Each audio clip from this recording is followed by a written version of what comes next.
우리가 지난번에 모세의 믿음이라는 이 제목으로 히브리서 11장 27절부터 29절까지 말씀을 보았습니다. 거기서 모세의 믿음이란 보이지 않는 자를 마치 보는 것처럼 확신하며 믿었다. 그러므로 그의 삶 속에 겪을 수 있는 모든 두려운 그러한 일들을 담대함으로 이겨낼 수 있었다라고 했습니다. 보이지 않는 자를 보는 것 같이 확신하고 믿을 때 우리 세상 속에서 겪게 되는 모든 두려운 일들을 능히 이길 수 있었다는 것입니다. 오늘 말씀은 이게 바로 다음 단계로 넘어가려다가 다시 한번 모세의 믿음에 대한 말씀을 꼭 전해야 된다는 마음의 부담이 왔어요.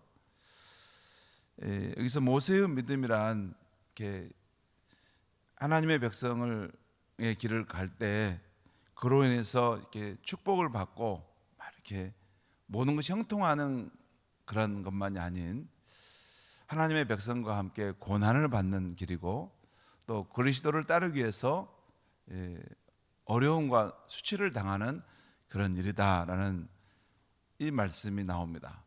이 말씀이 건너뛰고 가고 싶은데 자꾸 제 마음을 붙드는 거예요. 우리가 하나님을 믿고 예수 그리스도를 믿을 때 축복받고 형통한 삶을 산다는 것을 우리가 늘 강단에서 말씀을 선포하는데, 그렇게 말씀을 전하는 것은 복음을 바르게 전하지 않는다는 양심의 가책이 목사인 적에 있었어요. 그렇게 하면 안 되겠구나.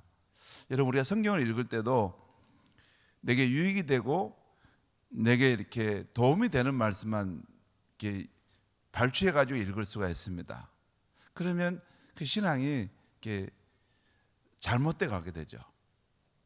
가끔 이렇게 우리 기도하는 거라든가 또 우리 신앙의 모습을 보면 저것은 성경이 말하는 하나님에 대한 신앙이 아니다, 저것은 그리스도를 따르는 신앙이 아니다 라고 여겨질 때가 있어요.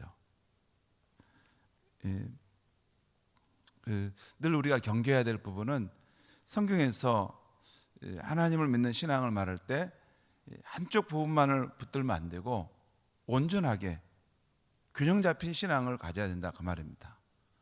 분명히 하나님을 믿는 그런 길을 따라갈 때 축복이 있고 형통한 삶도 있지만 때로는 하나님의 백성들과 함께 고난에 참여하는 삶의 길이 있다는 거예요. 그리고 그리스도를 따르기 위해서 그 불편함과 희생과 이런 때로는 부끄러움을 견뎌내야 되는 길이 있다는 것입니다. 그 길도 믿음의 길이라는 거예요. 우리 예수님이 말씀하신 산상수훈의 7장에 보면 그 멸망으로 인도하는 길은 없다라는 말씀이 있습니다. 그렇지만 생명으로 인도하는 문은 좁고 생명으로 인도하는 길은 협착하다라는 말이 있어요. 그래서 말씀을 전할 때 믿음으로 모세가 잘 됐다는 말씀도 전해야 되지만 믿음으로 모세가 하나님의 백성과 함께 고난의 길을 따라갔다, 그리스도를 위해서 순환과 불편함과 희생을 감내하는 길을 갔다, 이 말씀도 성경에 나오니까 말씀해 줘야 되겠다 해서 오늘 이 밤에 이 본문을 붙들었습니다. 오늘 우리가 읽은 이 본문 히브리서 11장 24절에서 26절은 말씀은 모세가 장성하였을 때 곧 그의 나이가 40세가 되었을 때의 상황입니다. 제가 지난주에 모세의 삶을 1기부터 3기까지 이렇게 나눠볼 수 있다고 했습니다. 1기는 1살부터 40세까지 애굽의 공주의 딸로 입양되어 그 바로의 궁궐에서 성장했던 시기를 말합니다. 2기는 이 바로의 그 궁궐에서 오늘 본문의 상황인데, 이 자기 백성 이스라엘 백성을 생각하고 그들을 도우려다가 애굽 사람을 죽이게 되면서 그때 두려운 마음으로 미디안 광야로 쫓겨가는 그 시기입니다. 거기서 40년 동안의 광야정을 지날 때까지의 시기가 이 기입니다. 그러니까 모세가 한없이 낮아졌던 시기죠. 그리고 제 3기는 이제 80세가 돼서 하나님이 그에게 나타나셔서 그를 이스라엘 백성의 구원 역사의 사역자로 쓰시겠다고 부르시는 그 장면이죠. 그래서 이제 그와 함께 이스라엘 백성을 출애굽시키시고 가나안 땅 바로 앞에까지 인도했던 그 삶의 시간, 이것이 모세의 3기라고 볼 수 있습니다. 그런데 오늘 본문의 상황은 제1기의 삶을 마치고 제2기의 삶으로 넘어가는 때 일어난 일입니다. 40세 때 일어난 일이에요. 오늘 본문 말씀을 다시 한번 읽어보겠습니다. 제가 읽겠습니다. 믿음으로 모세는 장성하여 바로의 공주의 아들이라 칭함받음을 거절하고 도리어 하나님의 백성과 함께 고난받기를 잠시 죄악의 낙을 누리는 것보다 더 좋아하고 그리스도를 위하여 받는 수모를 애굽의 모든 보화보다 더 큰 재물로 여겼으니 이는 상 주심을 바라봅니다. 이 말씀에는 우리가 불편하게 여겨지는 말씀도 있어요. 아마 우리가 기쁨으로 받아들일 수 있는 말씀, 아마 끝에 가면 상 주심을 바라봅니다. 이 정도가 우리 마음에 좀 편하고 이런 말씀은 내가 가슴에 새겨야 되겠다. 하지만 여기 보면 그 하나님의 백성과 함께 고난을 받는다. 또 그리스도를 위하여 수모를 받는다. 또 애굽의 모든 보화보다 더 큰 재물로 여겼다. 아니, 세상에 있는 보화가 그게 얼마나 좋은 건데 그것보다 그리스도를 따르는 일로 인해서 부끄러움과 어려움을 당하는 것을 더 큰 재물로 여겨 좀 안 맞는데 여겨지는 그런 말씀입니다. 오늘 본문은 매 절마다 모세의 믿음을 잘 묘사해주는 이 동사로 끝맺고 있는데요. 먼저 24절 끝을 보면 믿음으로 모세는 거절하고라는 말이 나와요. 그러니까 믿음으로 모세가 거절했다는 것입니다. 그리고 또 25절 끝을 보면 더 좋아하고 나옵니다. 그러니까 믿음으로 모세는 더 좋아했다는 것이죠. 그리고 또 26절 끝을 보면 바라봅니다라는 표현이 나옵니다. 믿음으로 모세는 죄악 세상에서 누릴 수 있는 권리를 거절하고 하나님의 백성과 함께 고난받는 길을 더 좋아했는데 그 이유는 하나님의 주실 상을 바라보았기 때문이라는 것이에요. 하나님이 주시는 상이 뭐 현세의 삶 속에 있을 수도 있고 장차올 그 세상에서의 그런 상도 있을 수 있습니다. 그러면 믿음으로 모세가 행한 것들을 하나씩 살펴보도록 하겠는데요. 첫째로 모세가 거절한 것에 대해서 살펴보겠습니다. 오늘 24절 말씀은 믿음으로 모세는 장성하여 바로의 공주의 아들이라 칭함받기를 거절하고 라는 말이 있어요. 사도행전 7장을 보면 이스라엘 구원 역사에 대한 스데반 집사님의 설교가 나옵니다. 거기 보면 사도행전 7장 23절에 스데반은 이렇게 말합니다. 모세가 나이 40이 되자 그의 동족 이스라엘 백성을 돌아볼 생각을 하더니, 그러니까 아마 그 전에도 모세가 자기가 이스라엘 백성이라는 것을 알고 있었기 때문에 그 애굽의 궁궐 생활, 그 왕자로서 생활했어도 늘 그 동족들을 생각하는 것이 한 번씩 있었을 거예요. 그런데 나이 40이 되었을 때는 이제는 마음을 정할 때가 됐던 것 같습니다. 그래서 그 동족 이스라엘 백성들을 돌아볼 결심을 했다는 것이에요. 우리가 알다시피 모세는 이스라엘 가정의 남자아이로 태어났지만 하나님의 주권적 섭리로 애굽 왕의 공주에게 입양돼서 궁궐에서 자랐죠. 어린 시절 그 청년기를 궁궐에서 자랐으니 애굽 왕자로서의 최고의 교육을 받았을 것입니다. 뭐 학술을, 애굽의 자연, 또 지리, 또 천문, 또 군사학, 이런 그런 최고의 교육을 뛰어난 학자들로부터 받았을 것입니다. 이제 나이 40이 되었으니 명실상부하게 애굽의 왕자다운 그런 기품이 있었습니다. 그리고 이제 그는 자신이 원하기만 하면 세상의 모든 부귀와 영화, 권세를 다 누릴 수 있는 위치에 서게 되었습니다. 자신의 신분을 감추면 애굽의 왕의 자리까지 오를 수 있었습니다.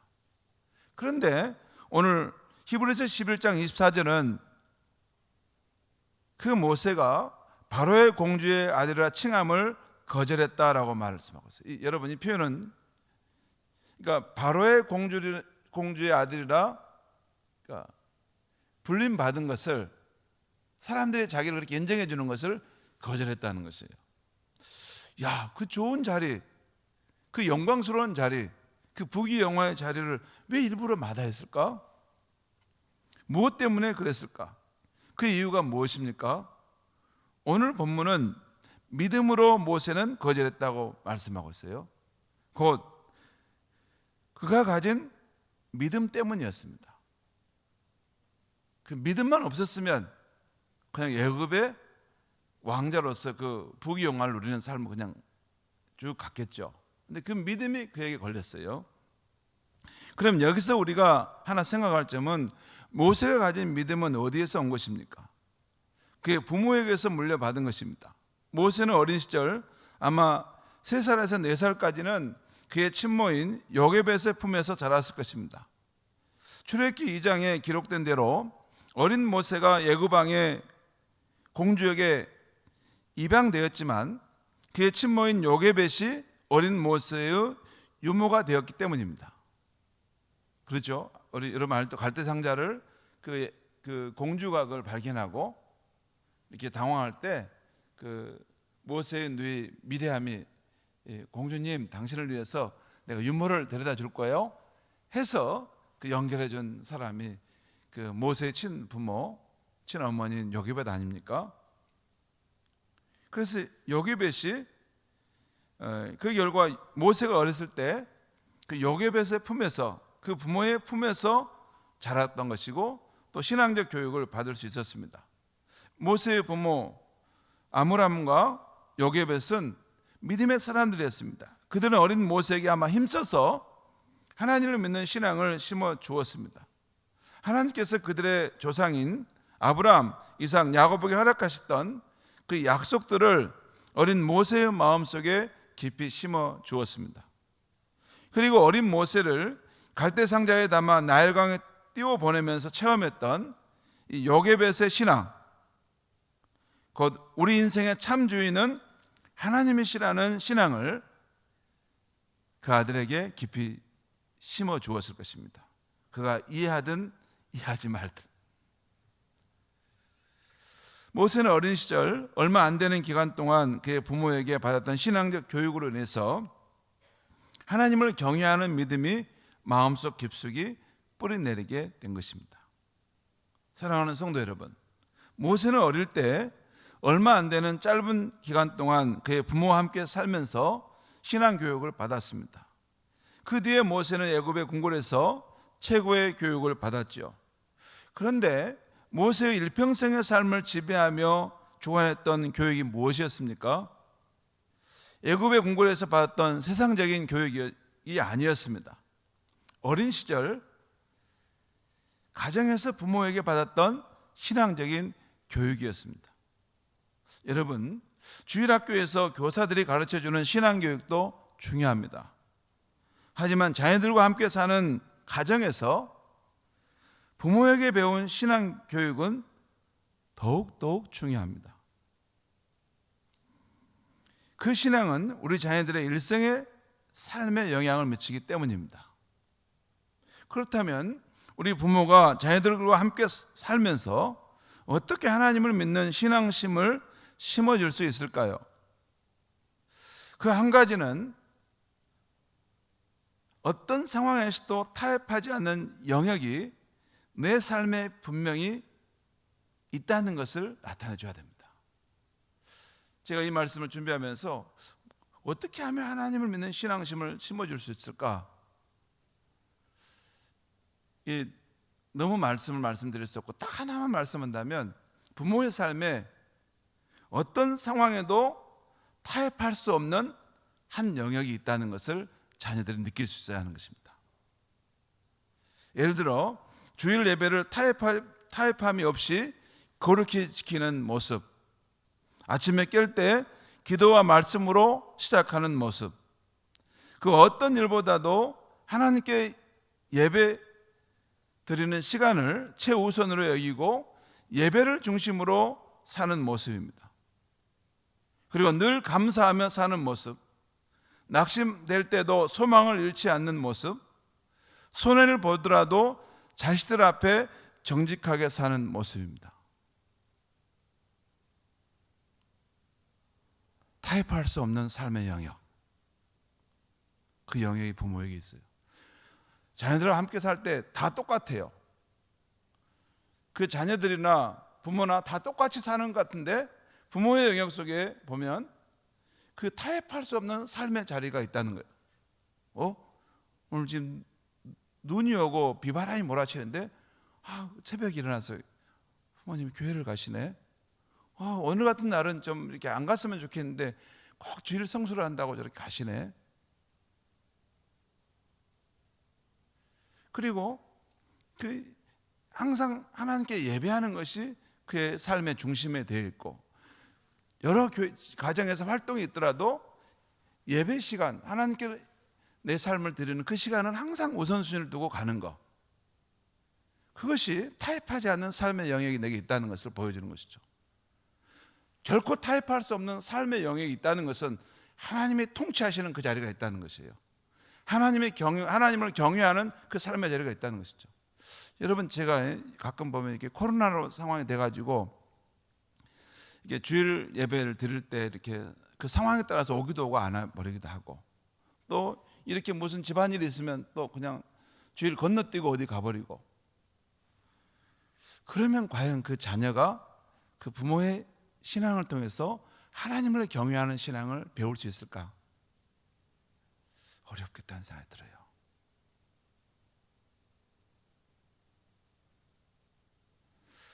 혹시 하나님을 믿더라도 하나님은 우리 삶의 여러 가지 중요한 것 중에 하나의 선택지에 불과할 뿐이지 그 하나님을 경외하는 신앙은 갖지 않죠. 그런데 그런 하나님이라면 믿으려고 하지 않습니다. 그러지 않겠습니까? 여러 선택지 중에 하나인데 그 별거 아닌 하나님을 꼭 믿어야 될까? 이런 생각이죠.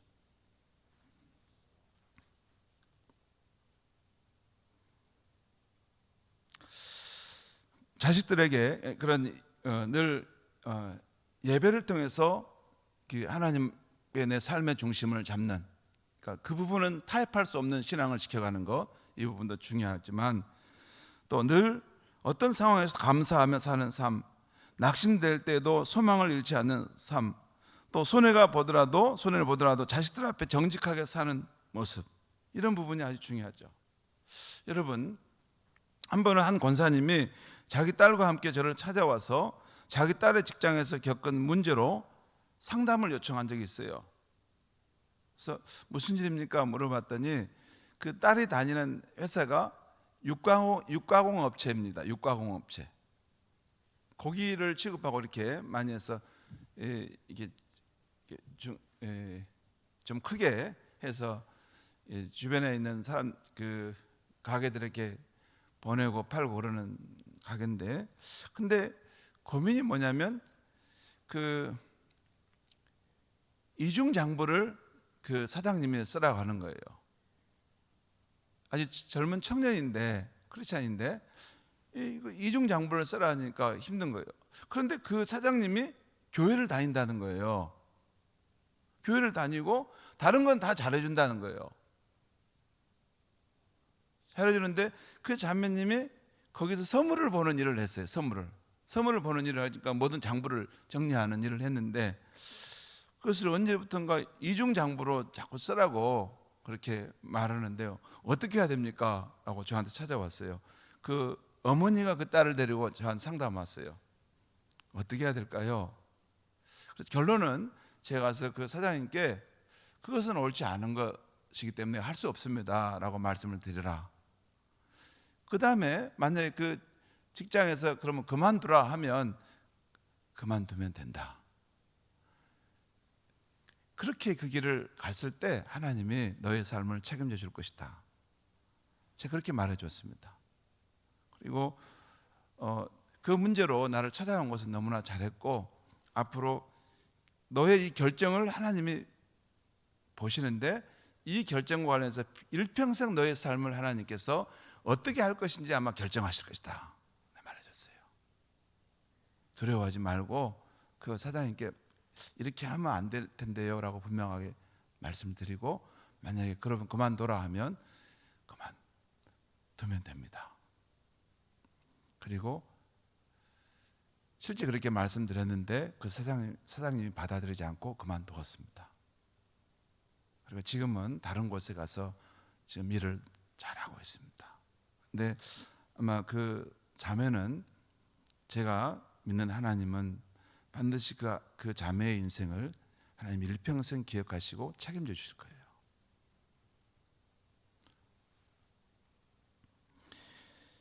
손해를 보더라도 자녀들 앞에 정직하게 사는 모습을 한번 남기는 거, 그건 너무 중요합니다.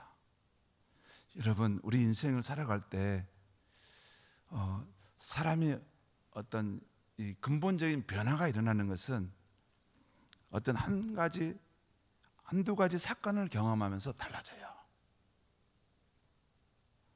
인생이란 복잡하지 않아요. 실질적으로 인생이란 그의 인생 속에 경험했던 그 서너 가지 사건이 그 사람됨을 결정했어요.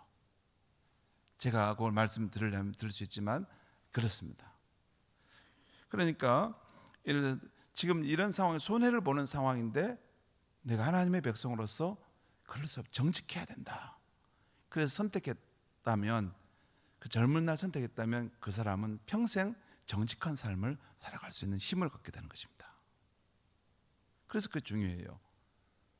조금 이해관계, 이익을 내가 보려고 이것을 돌려줘야 될 돈을 내가 그걸 품어버린다거나, 또는 이건 내 돈이 아닌데 쓴다거나 그러시면 자녀들에게 이건 그 몇 푼이 문제가 아니라 자녀들에게 하나님 없는 그런 삶의 길을 가르쳐주는 거예요.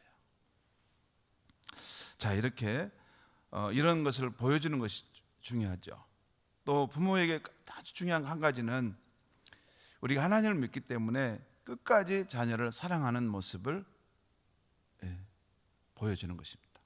끝까지 하나님을 믿기 때문에. 하나님은 끝까지 우리 인생을 포기하지 않잖아요. 하나님을 대신해서 내가 부모의 역할을 하는 거 아닙니까? 그래서 그 사랑으로 그 자녀를 포기하지 않는 그 부모의 모습을 보여줘야 되는 것입니다. 사랑하는 성도 여러분, 세월이 쉬지 않는 강물처럼 빨리 흘러가죠.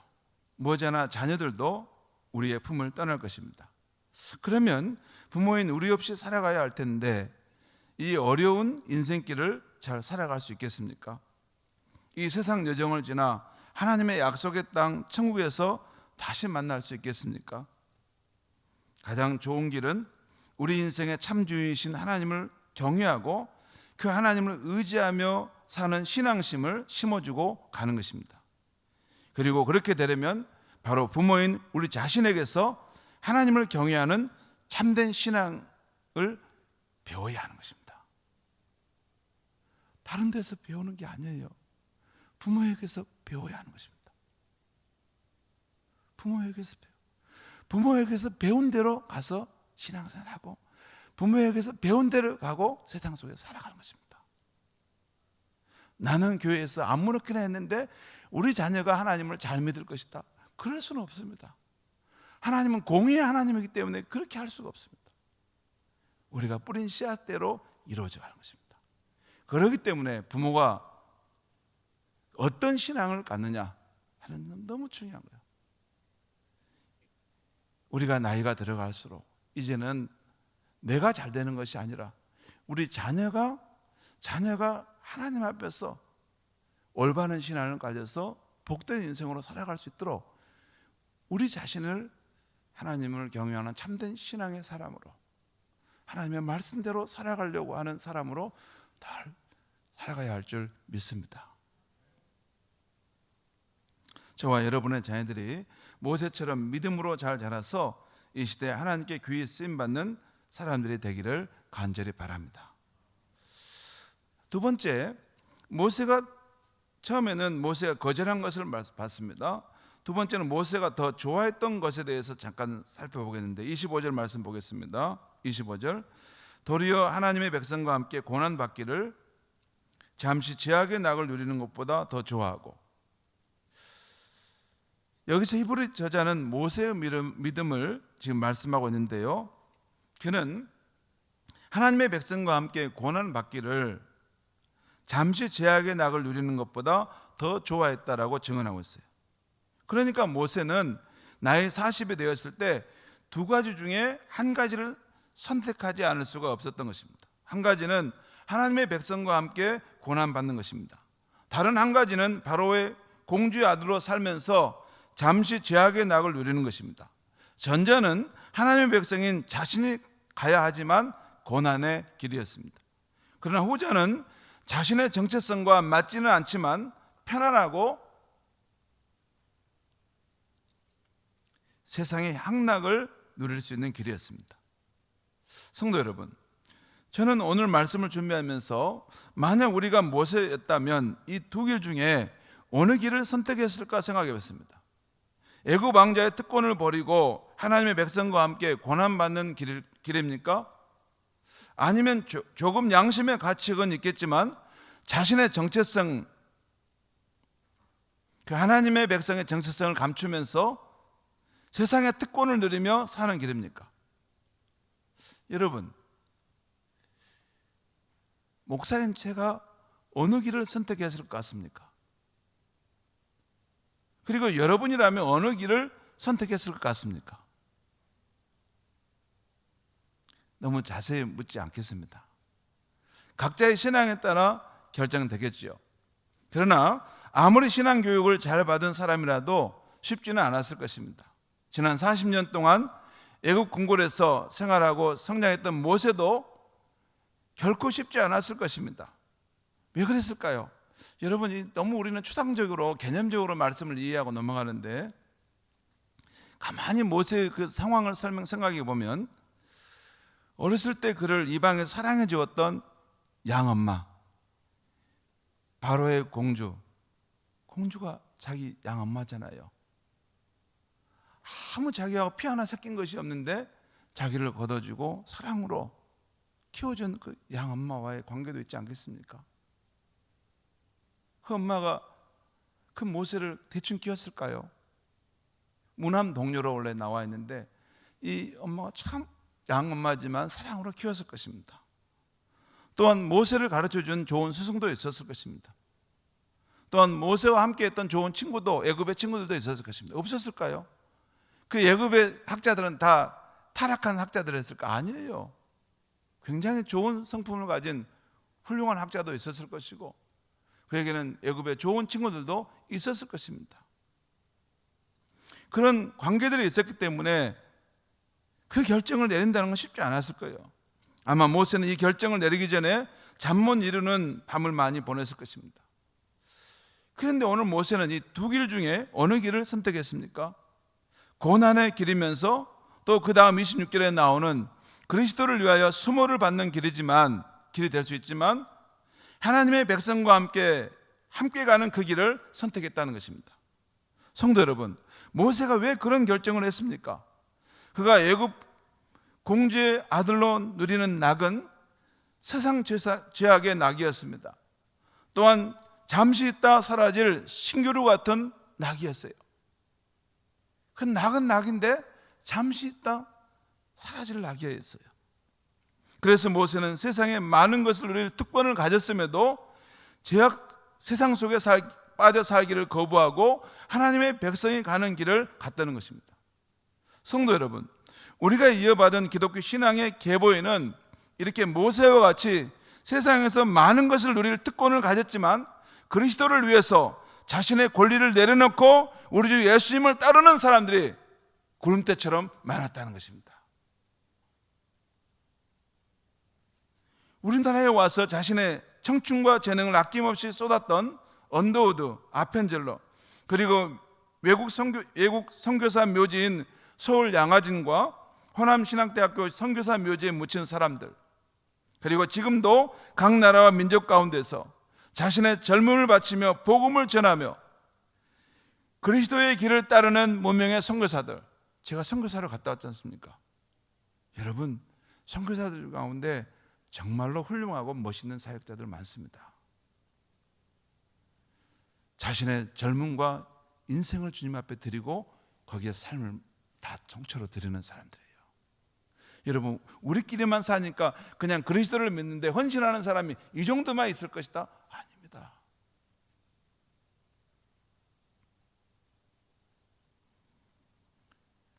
그리스도를 따르면서 그리스도와 함께 고난의 길에 동참하는 무명의 선교사들이 많습니다. 그래서 선교사님들이 오면 정말 차별하지 않고 어느 곳에 선교하는 선교사더라도 밥을 사줘야 되고 잘 대접해 줘야 됩니다. 선교 현장에 가 있는 것 자체가 고통이고 주님의 고난에 동참하는 시간 속에 있기 때문입니다. 그뿐 아닙니다. 이 대한민국 땅에서 자신에게 주어진 사명의 자리인 가정, 교회, 일터 속에서 자신의 특권을 내려놓고 묵묵히 그리스도 예수의 길을 따라가는 성도들이 바로 그런 사람들입니다. 제가 선교 현장에 선교사로 삶을 살아봤고 또 돌아와서 이런 삶을 살아봤는데 양쪽 다 진정으로 그리스도를 따르는 길은 다 어렵습니다. 다 어려워요. 그냥 비상적으로 자기 방식대로 그리스도를 따르는 것은 다 쉽습니다. 그런데 선교 현장이나 우리가 살고 있는 이 대한민국 땅이나 진짜 그리스도를 진실로 따르려고 주님의 제자답게 살아가려고 하면 늘 고뇌함이 있고 늘 생각이 많아지고 때로는 낙심될 때가 있는 것이 이 세상에서의 삶인 것입니다. 그래서 자신에게 주어진 그 사명의 자리에서 묵묵히 그리스도 예수의 길을 따라가는 성도가 바로 그런 사람들입니다.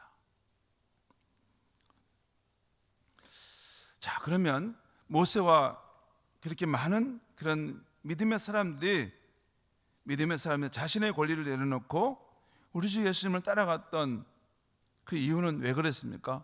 오늘 히브리서 11장 26절에서 이렇게 말씀하고 있어요. 히브리서 11장 26절 우리 같이 한번 읽겠습니다. 시작.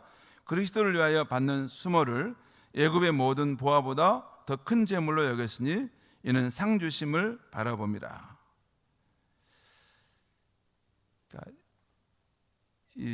그렇게 모세와 많은 믿음의 사람들이 세상의 권리를 내려놓고 하나님 나라와 또 하나님의 백성과 고난받는 삶의 길을 기꺼이 갔던 것은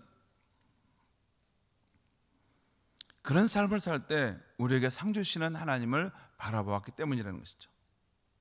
여기서 그리스도를 위하여 받는 수모를 히브리서 저자는 하고 있는데